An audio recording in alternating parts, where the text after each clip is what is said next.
Hi guys, how are you guys doing? I really hope that you're doing well and you're safe. I always love chatting with you guys. Welcome to today's episode of Faith Life Love with Bologi Steven.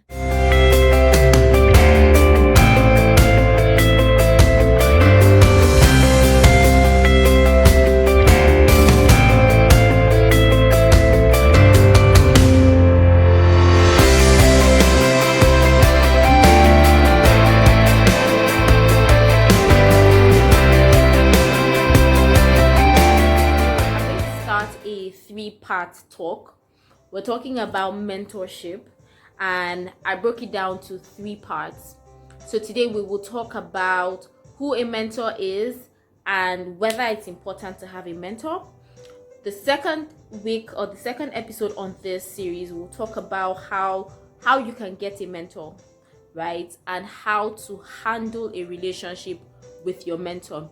And then on the third episode, we will talk about when can I become a mentor and how to handle my mentees. All right, who's ready for this? I am. Okay, so first of all, who is a mentor? A mentor is a life's guide rather, not a guide. So a mentor is someone that you have intentionally chosen to guide you through life. Now that means that you have looked at this person and you have seen their principles in life, either generally or in a particular area, and you are convinced. I wanted to say you feel like, but it's more than a feeling. You are convinced that this person can guide you through life. Let me point out right at this point that, some people ask, is it okay for me to have more than one mentor? Am I only supposed to have one mentor? And the answer to that is you can have more than one mentor. So you can have a mentor for like general life principles.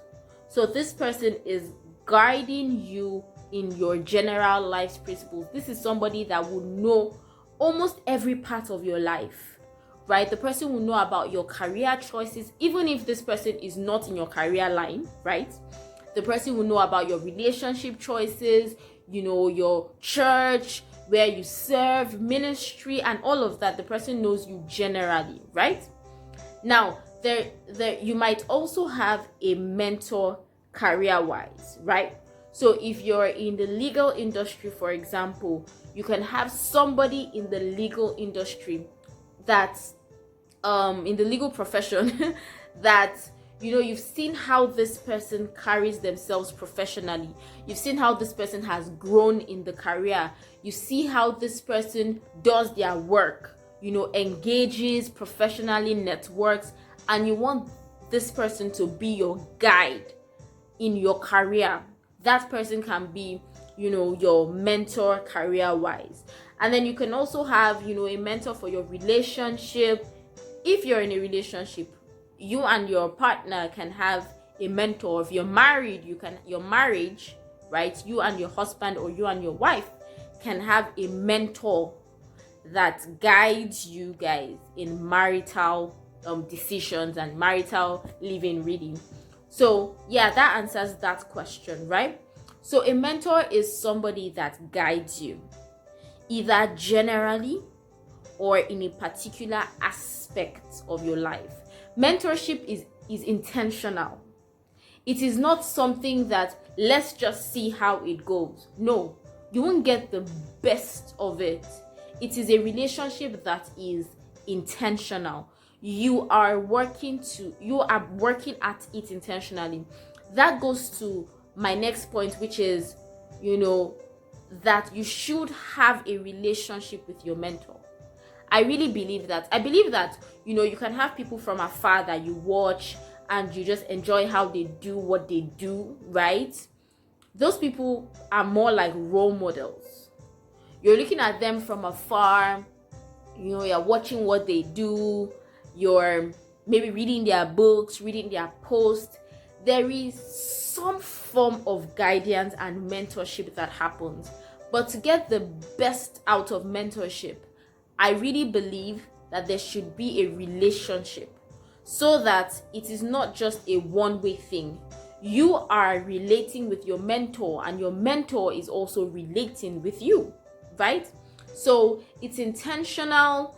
It builds a relationship between the mentor and the mentee. Now, the last aspect of this episode is mentorship really important? Let's start with this question. Is mentorship biblical? And for this, I will just give you certain people in the Bible that had the mentor relationship. We have Joshua and Moses. Joshua was mentored by Moses. We have Timothy and Paul. Timothy was mentored by Paul. We have Ruth and Naomi. Ruth was mentored by Naomi. We have Eli. Understand that mentorship is actually biblical. I remember when I was reading about Jethro going to Moses to tell him, look, guy, you have to delegate. If you don't delegate, you will kill yourself. You can't do everything by yourself. And I remember thinking to myself, Moses is somebody that speaks to God. The Bible says that he talks to God like a man will talk to his friend. So why didn't God tell him to delegate? But that speaks to the importance of people in our lives that are there to guide us. Paul says, follow me as I follow Christ. So there is nothing wrong with following people that are on the right path. There's this thing that we say in normal parlance, follow who know road. Why do you do that? So that you no go lost. If you don't follow who know road. Mentorship is important because, first of all, it guides you. It limits the number of mistakes you will make. You cannot go through life without making mistakes. Mistakes are a part of life. But when you have a mentor that's guiding you, what happens is that, first of all, you start on a better level, if I can put it that way, because you have the advantage of somebody who has walked the path that you are in. So they give you certain avoidable mistakes to avoid. You will still make your own mistakes, you will still have your own experience, but your mentor is able to say, do it this way. They guide you, they help you to make informed decisions, they help you to get to your goal faster than you would have if you didn't have a guide. They help you not to get lost, right? And they just provide guidance. Now, the last point I will make in today's episode is your mentor is not supposed to make you an identical copy of themselves. That is wrong. A mentor makes you the best version of yourself. So even if you have a professional mentor in your field or your choice of career, for example, they are not supposed to try and make you a photocopy of them. So for example, I'm a lawyer. If I have a mentor in the legal career, right?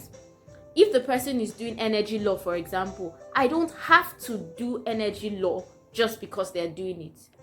That mentor is supposed to look at me, look at my interests and my passions and my strengths and guide me and say, okay, I can see you tilting more towards entertainment law or media law. Do it this way. Oh, I actually have this person in that line that can help you sort out one or two or answer one or two questions. Do you see? So it's not somebody that's just trying to make you them. No. It's somebody that's trying to help you, guide you to walk your own journey the best way possible. And this also reiterates why I believe you should have a relationship with your mentor, so that they are guiding you in your own journey and not in their own journey. Do you see the point I'm trying to make? So this is where we would end episode 1 on mentorship. Remember, we have 3 episodes on different aspects of it.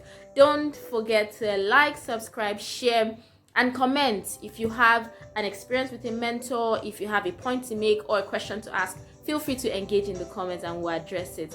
Thank you guys for joining. See you on the next episode. Bye.